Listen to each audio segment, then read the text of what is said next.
എപ്പിസോഡിന്റെ opening സീനിൽ നമ്മുടെ സാസുകയെ കാണിക്കുന്നു. അവന്റെ കഴുത്തില് ഇപ്പോഴും ആ ഒരു മാർക്കുണ്ട്. അവന്റെ കാവലിന് അവിടെ സാക്കുറയുണ്ട്.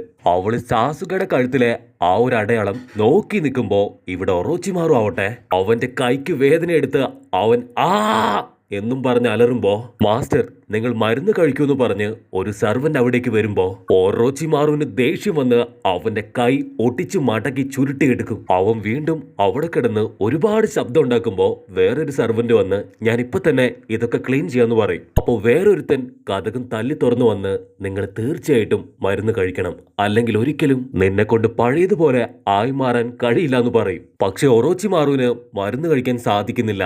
കാരണം അവന് ആ വേദന അതിനനുവദിക്കുന്നില്ല. ഓരോ നിമിഷം കഴിയുന്നതിന് അവന്റെ കൈ ചുട്ടുപൊള്ളുന്ന വേദനയാണ് അനുഭവിച്ചുകൊണ്ടിരിക്കുക. ഒറോച്ചിമാറു മെല്ലെ മുഖമുയർത്തി ചോദിക്കും, നിനക്കവരെ കണ്ടെത്താൻ കഴിഞ്ഞോ? അവൻ പറയും, അവരിപ്പോ ഹെയ്റ ഗ്രാമത്തിലുണ്ട്.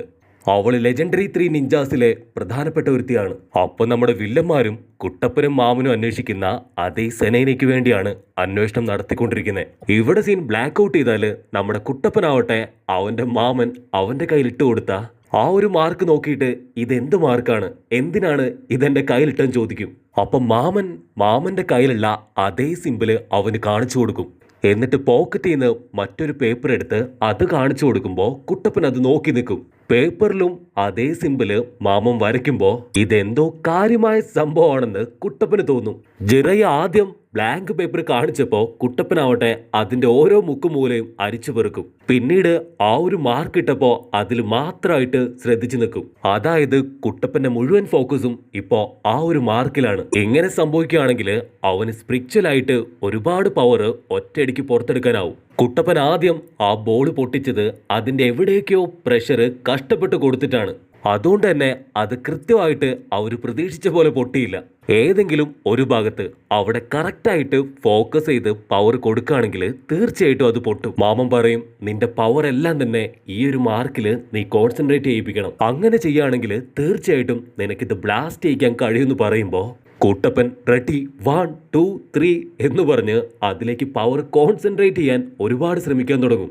കമോൺ ബോളെ പ്ലീസ് ഒന്ന് പൊട്ട് എന്ന് പറയുമ്പോൾ വീണ്ടും അതിനൊരു ഓട്ടയിട്ട് അറ്റത്തൂടെ കാറ്റ് പോവും. കട്ട് ചെയ്താ ഇത്തവണ ജിറയ്യ മാമനാവട്ടെ ടൗണിൽ ചുറ്റിത്തിരിയാതെ സുനൈനെ കുറിച്ച് അന്വേഷിക്കാൻ തുടങ്ങും. മാമൻ ദിവസം മുഴുവൻ കഷ്ടപ്പെട്ട് അന്വേഷിക്കുമ്പോൾ ഇവിടെ കുട്ടപ്പനാവട്ടെ പ്രാക്ടീസ് ചെയ്ത് തളർന്നിട്ടുണ്ടാവും. അന്ന് രണ്ടുപേരും രാത്രിയിൽ സമാധാനത്തോടെ കിടന്നുറങ്ങി. മാമനാവട്ടെ രാവിലെ തന്നെ ഫോട്ടോയുമായിട്ട് ടൗണിലേക്ക് പോകും. ചുന്തിരി പെണ്ണാണ്, കുറച്ച് പണത്തോട് ആക്രാന്തമുണ്ട്, എന്നാലും കൊള്ളാം എന്നൊക്കെ പറഞ്ഞ് അവളുടെ കാര്യങ്ങൾ ആരോടൊക്കെയോ ചോദിക്കും.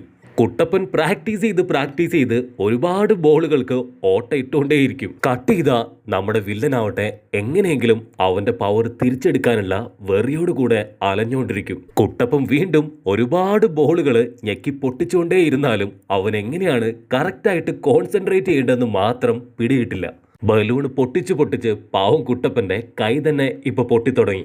നമ്മുടെ ആള് വളരെ ശോകമായിട്ട് മരത്തിന്റെ ചോട്ടിലിരിക്കുമ്പോൾ ഇവിടെ മാമനാവട്ടെ സനനെ കുറിച്ച് യാതൊരു ഇൻഫർമേഷനും എവിടുന്നും കിട്ടില്ല. മറ്റൊരു സൈഡില് ഒറോച്ചിമാറുവിന് അവന്റെ കൈയുടെ വേദന സഹിക്ക വയ്യാതെ സറട്ടോബി എന്ന് പറഞ്ഞ് തേർഡ് ഹൊക്കാകെ രാഗി കൊന്നുകൊണ്ടിരിക്കുകയാണ്. അവന് ആ ഒരു കൈ തീ കത്തുന്ന വേദനയാണ് അനുഭവപ്പെട്ടുകൊണ്ടിരിക്കുന്നത്. നെക്സ്റ്റ് ഡേ വീണ്ടും മാമൻ അവന്റെ അടുത്ത് പ്രാക്ടീസ് ചെയ്യാൻ പറഞ്ഞ് പുറത്തേക്ക് പോകാൻ നോക്കുമ്പോ അതിന് കുട്ടപ്പൻ കലിപ്പടിച്ച് എന്നെ കൊണ്ട് പറ്റില്ല, ഒറ്റയ്ക്ക് പ്രാക്ടീസ് ചെയ്യാൻ ഞാൻ ഇനിയില്ല, ഇനിയെങ്കിലും നീ എന്റെ കൂടെ നിന്നേ പറ്റൂ എന്ന് പറഞ്ഞ് ബോൾ വലിച്ചെറിയുമ്പോ അത് മാമൻ കടിച്ച് ക്യാച്ച് ചെയ്യും. സില്ലി പോയി മര്യാദയ്ക്ക് പ്രാക്ടീസ് ചെയ്യാൻ പറഞ്ഞ് മാമൻ നടന്നു പോകുമ്പോ കുട്ടപ്പനാവട്ടെ 10 പച്ച തെറിയും വിളിച്ച് ആ ബോൾ എടുത്ത് പിന്നെ അമർത്താൻ ആരംഭിക്കും. കുട്ടപ്പ, നീ ഇത് തനിയെ ചെയ്തു തന്നെ ശീലിക്കണം, എങ്കിൽ മാത്രമേ ഞാൻ ഉദ്ദേശിക്കുന്ന ആ ഒരു കാര്യം നടക്കൂ. ഏകദേശം 4th ഹൊക്കാഗയുടെ അത്ര തന്നെ പവർ കുട്ടപ്പനുണ്ട്. മാമനിങ്ങനെ ഒരുപാട് കാര്യം ആലോചിച്ച് വീണ്ടും ഓരോരോ കടകൾ കയറി ഇറങ്ങും. അപ്പൊ പെട്ടെന്ന് ഒരു ബുൾഗാൻ താടിക്കാരൻ മാമന്റെ കയ്യിലിരിക്കുന്ന സുനൈനയുടെ ഫോട്ടോ കണ്ട് ഇവളെ എനിക്ക് അറിയാമെന്ന് പറയും. വാവ് സൂപ്പർ, നീ അത് പറയുകയാണെങ്കിൽ തീർച്ചയായിട്ടും നിനക്ക് ഞാൻ ഒരുപാട് കുപ്പി വാങ്ങിത്തരാന്ന് നമ്മുടെ മാമൻ ആൾക്ക് ഓഫർ ചെയ്യും. ഓ നോ, അതിന്റെ ആവശ്യമൊന്നുമില്ല. അവൾ എന്റെ ഗാംബ്ലിംഗ് സെന്ററിൽ വന്ന് തോറ്റു തുന്നം പാടി ഒരുപാട് കാശ് എനിക്ക് തന്നിട്ടാ പോയതെന്ന് ആള് പറയും. കട്ട് ചെയ്താ കബൂട്ട ആവട്ടെ വലിയൊരു സിറ്റി കാണിച്ചു കൊടുത്ത് ഇവിടെയാണ് സുനൈനയുള്ളത്, അവളെ കൊണ്ട് മാത്രമേ ഒറോച്ചിമാറുവിന്റെ കൈ ഇനി റിപ്പയർ ചെയ്യാൻ പറ്റൂ. ഒറോച്ചിമാറുവിന് നമ്മുടെ സുനൈനയെ നല്ലതുപോലെ അറിയാം. കാരണം അവര് ചൈൽഡ്ഹുഡ് ഫ്രണ്ട്സ് ആണ്. ഇവിടെ സുനൈന ആവട്ടെ എന്തോ ഒരു ഗെയിം കാര്യമായിട്ട് കളിച്ചോണ്ടിരിക്കുകയാണ്. പക്ഷെ എന്താണെന്ന് അറിയില്ല, പതിവിന് വിരുദ്ധമായിട്ട് നമ്മുടെ പെങ്കൊച്ചിന് ജാക്ക് സ്പോട്ട് അടിക്കും. എല്ലാ ഗെയിമിലും ജയിച്ച് അവള് പൈസ തൂത്തുവാരിക്കൊണ്ടിരിക്കും. പക്ഷെ സുനൈനയ്ക്ക് മനസ്സിലാവും ഇതത്ര നല്ലതല്ല. ആരോ അവളെ ജയിപ്പിച്ചുകൊണ്ടിരിക്കുകയാണ്. മാത്രമല്ല ഇതിന്റെ പിന്നില് എന്തോ വലിയൊരു അപകടം ഉണ്ടെന്നുകൂടെ അവൾ തിരിച്ചറിയുമ്പോ ഇവിടെ കബൂട്ടോ ആവട്ടെ അവന് ഇവളെക്കുറിച്ച് നല്ലതുപോലെ അറിയാം. ഇപ്പോൾ ഉള്ള എല്ലാ മെഡിക്കൽ ട്രീറ്റ്മെന്റും തുടങ്ങി വെച്ചത് നമ്മുടെ പെങ്കൊച്ചാണ്. അവളൊരു മെഡിക്കൽ സ്പെഷ്യലിസ്റ്റ് ആണ്. ഒരുപാട് ഐഡിയാസ് അവൾക്കുണ്ട്. മാത്രമല്ല ഒരുപാട് യുദ്ധം ചെയ്തിട്ടുള്ള എക്സ്പീരിയൻസും അവൾക്കുണ്ട്. സോ ആർക്ക് ഏത് തരത്തിലുള്ള പരിക്ക് പറ്റിയാലും അതിനൊക്കെയുള്ള സൊല്യൂഷൻ അവളുടെ കയ്യിലുണ്ട്. കട്ട് ചെയ്ത പാവം കുട്ടപ്പനാവട്ടെ ഇതുവരെ പ്രാക്ടീസ് ചെയ്തിട്ടും ഒന്നും നടക്കാനാവാതെ സങ്കടപ്പെട്ട് അവിടെ കിടക്കുകയാണ്. ഞാൻ ഒരുപാട് നേരം ശ്രമിച്ചു, എന്തുകൊണ്ടാണ് എന്നെ കൊണ്ട് കോൺസെൻട്രേറ്റ് ചെയ്യാൻ പറ്റാത്തത്? കുട്ടപ്പൻ കണ്ണടച്ച് ശ്വാസം എടുത്ത് ഒന്നുകൂടെ കോൺസെൻട്രേറ്റ് ചെയ്യാൻ ശ്രമിക്കുമ്പോൾ അവൻ ഓർമ്മ വരിക ബോൾ കടിച്ചു പിടിച്ച് ഇളിച്ചു നിൽക്കുന്ന നമ്മുടെ ജിറയ്യ മാമന്റെ മോന്തയായിരിക്കും. മാമന്റെ കോക്കാച്ചി മോന്ത ഓർമ്മ വരുമ്പോൾ നമ്മുടെ കുട്ടപ്പനാവട്ടെ പൊട്ടിച്ചിരിച്ചുകൊണ്ടിരിക്കും. ഇവന്റെ ചിരിയും കുറ്റം പറച്ചിലും കാരണം അവിടെ മാമനാവട്ടെ തുമ്മിക്കൊണ്ടിരിക്കുകയായിരിക്കും. കുട്ടപ്പൻ കാരണമാണ് താൻ തുമ്മുന്നതെന്ന് മനസ്സിലായ മാമനാവട്ടെ കുട്ടപ്പന്റെ കുറ്റങ്ങൾ ഓരോന്നായിട്ട് ആലോചിക്കാൻ തുടങ്ങും. അങ്ങനെ അവിടെ തുമ്മി ഇവിടെ തുമ്മി നമ്മുടെ രണ്ടാൾക്കാരും തുമ്മിയും ചൊറിഞ്ഞു ഇരിക്കും. ഇവിടെ സുനൈരി ആവട്ടെ പണി കിട്ടുന്നു മനസ്സിലാക്കിയിട്ട് പെങ്കൊച്ചിനെയും കൂട്ടി അവിടുന്ന് പോകാൻ നോക്കുമ്പോ നമുക്കിപ്പോഴാണ് കുറച്ച് പണം കിട്ടാൻ തുടങ്ങിയത്. നമുക്ക് കുറച്ചുകൂടെ കളിച്ചിട്ട് പോയാൽ പോരെന്ന് കൂടെയുള്ളവള് ചോദിക്കുമ്പോ സുനൈര ടെൻഷനായിട്ട് നമുക്ക് എത്രയും പെട്ടെന്ന് പോകണം, ഇവിടെ എന്തോ കുഴപ്പമുണ്ടെന്ന് അവളുടെ അടുത്ത് പറയും. പക്ഷെ അവൾ വിട്ടുകൊടുക്കാതെ ഇതൊരു ടൂറിസ്റ്റ് പ്ലേസ് ആണെന്ന് തോന്നുന്നു, അറ്റ്ലീസ്റ്റ് നമുക്ക് ഇവിടെ ഒന്ന് കറങ്ങിയിട്ട് പോയാലോ എന്ന് അവൾ വീണ്ടും ചോദിക്കുമ്പോ സുനൈക്ക് കലി വന്ന് വേണ്ട എത്രയും പെട്ടെന്ന് നമുക്ക് ഇവിടുന്ന് പോണെന്നും പറഞ്ഞ് അവൾ അവളുടെ പന്നിക്കുട്ടീനെയും പിടിച്ച് നടക്കാൻ ആരംഭിക്കും. പട്ടി ഇതാ ഇവിടെ ഒറോച്ചി മാറും മുക്കി മുക്കി എങ്ങനെയെങ്കിലും സുനൈനെ പിടിക്കാൻ ശ്രമിച്ചുകൊണ്ടിരിക്കുകയാണ്.